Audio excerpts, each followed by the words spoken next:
Gennady Golovkin versus all the haters. Who Triple G must beat to stop the hate? If you didn't know, I'm Adrian Alex Poe, and I always hear haters say Bumlovkin's resume is trash. He hasn't faced anyone in the top 5 or higher. Who has he really beat at middleweight, other than old bums? Maybe the haters are right. So let's search through the middleweight division for the real champions that both fans and haters can agree on as the most competitive, the toughest, and most credible opponents Golovkin must fight to satisfy the haters and prove to them that Golovkin is the real deal. Let's first break down Golovkin's trash resume and see how bad it really is. The top row is all the so-called bums Golovkin has beaten, and the column underneath them are some of their opponents they faced. In 2012, an unknown Golovkin made his American TV debut against Grzegorz Proska, who at the time was the WBA and IBO champion. Proska knocked out all his opponents. He did lose to Kerry Hope, but stopped him in the rematch. Golovkin stopped Proska in 5 rounds. Next, Golovkin fought Rosado, who at the time stopped Soto Karass in 5 rounds.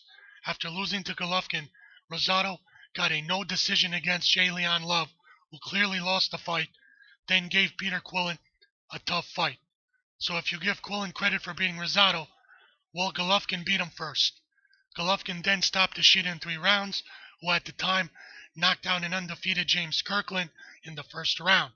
After that, Ishida lost to both Paul Williams and Dmitry Pirog, who knocked out Daniel Jacobs. Golovkin then fought Macklin, who faced Felix Strum, Sergio Martinez, and the solid Josie Malcine. Next, Golovkin faced his biggest puncher, Curtis Stevens, who was knocking everyone out in the ESPN tournament. He also beat Darnell Boone, then fought Andre Durrell, later faced the solid Jesse Brinkley. Next, I count Adama as a solid opponent for Golovkin because he stopped Marcos Upshaw, then faced Daniel Gill, but you can argue Adama was a stay busy fight. Golovkin then stopped Gill in 3 rounds, but before that Gill beat Daniel Dawson, fought Anthony Mundine twice and won the rematch, also beat Adama, Felix Strum, Jared Fletcher, faced the solid Darren Barker.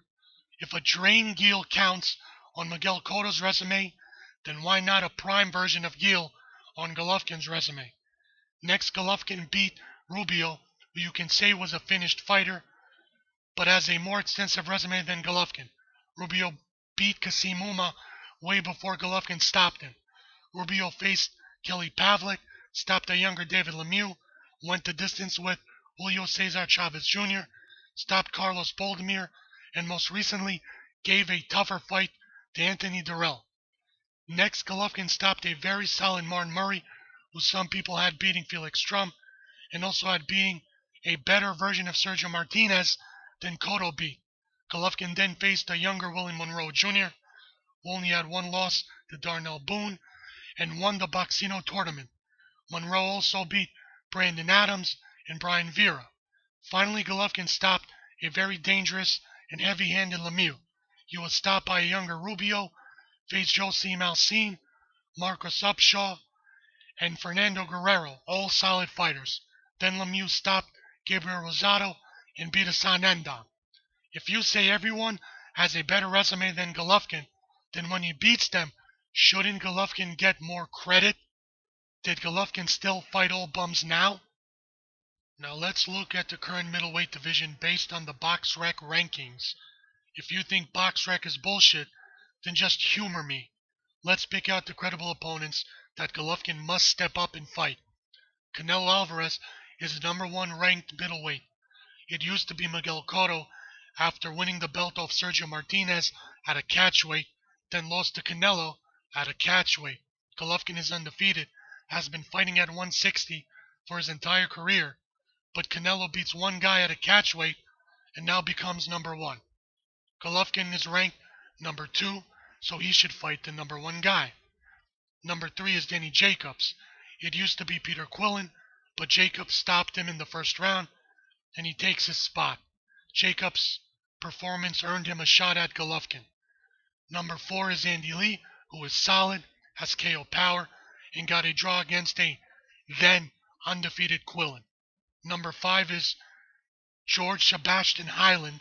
Nobody will give Golovkin credit for fighting him. Number 7 is Peter Quillen, who I always picked as the number 1 guy Golovkin needed to beat, but Jacobs beat him to it. Still, Quillen only lost 1 time, plus I rank him higher than Hyland. Number 8 is Chris Eubanks Jr., who is a solid opponent. He only lost once to Billy Joe Saunders, but has made a comeback. Haters want Golovkin to fight someone in the top 5 or higher. Number 10 is Dominic Wade, who is too green. Number 11 is Sam Solomon, who is too old. Number 12, 14, and 15 are all unknowns and won't pose any threat to Golovkin. Number 16 is Hassan Endam. I know he lost to Peter Quillen and David Lemieux, but I would want to see if Golovkin can stop Endam. But I know haters won't want to see that fight. Number 17 is Saunders, who is undefeated. If he can get past Andy Lee and stay undefeated, then why not fight an undefeated Golovkin? Forget number 18 through 21. Number 22 is Matt Korobov, but he was knocked out by Andy Lee, so haters won't give him any chance against Golovkin.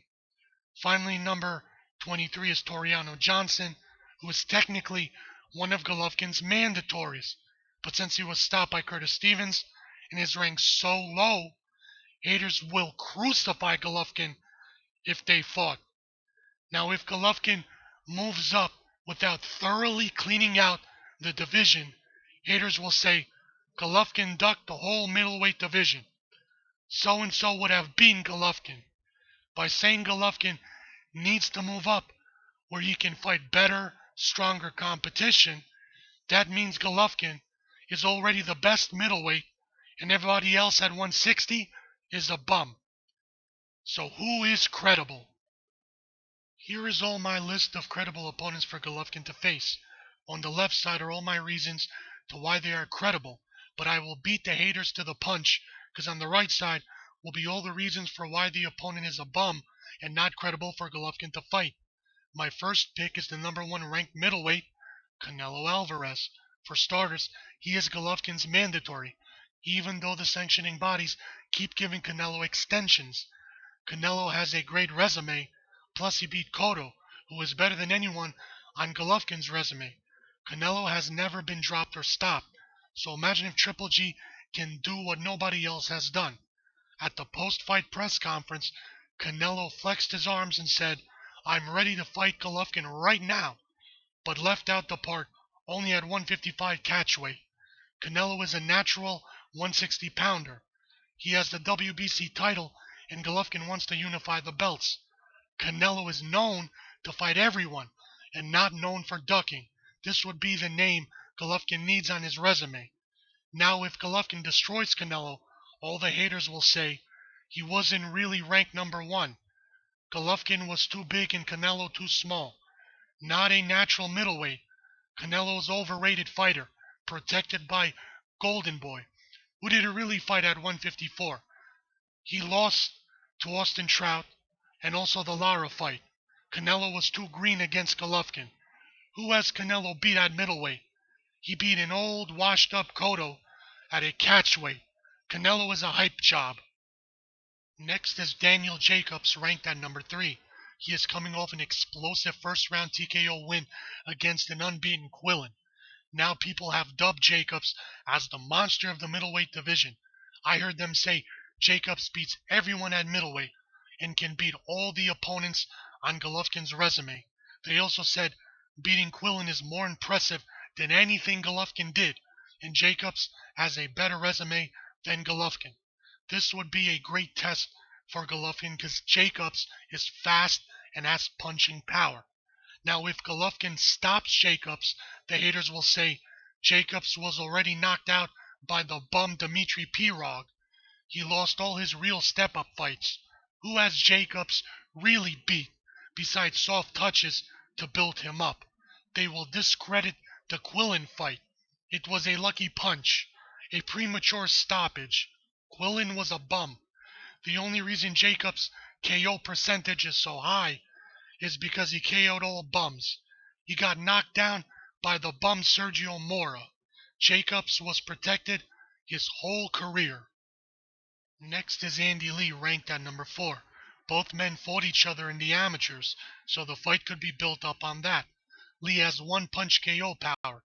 They were originally supposed to fight 2 years ago, and now both men have gotten some good wins under their belts. Lee stopped Matt Korobov, who Quillen was supposed to fight instead. Lee fought Chavez Jr., which gives him a better resume over Golovkin, right? He is the only one calling out Golovkin. Lee was the first one to knock down Quillen and got a draw with Quillen when he was undefeated. Some had Lee winning that fight. Once Golovkin beats Lee, haters will say, Golovkin already beat him in the amateurs. Yeah, Lee got a draw with the bum Quillen, but really, I had him clearly losing the fight. Lee was already knocked out by Chavez Jr. Lee was always an overrated fighter.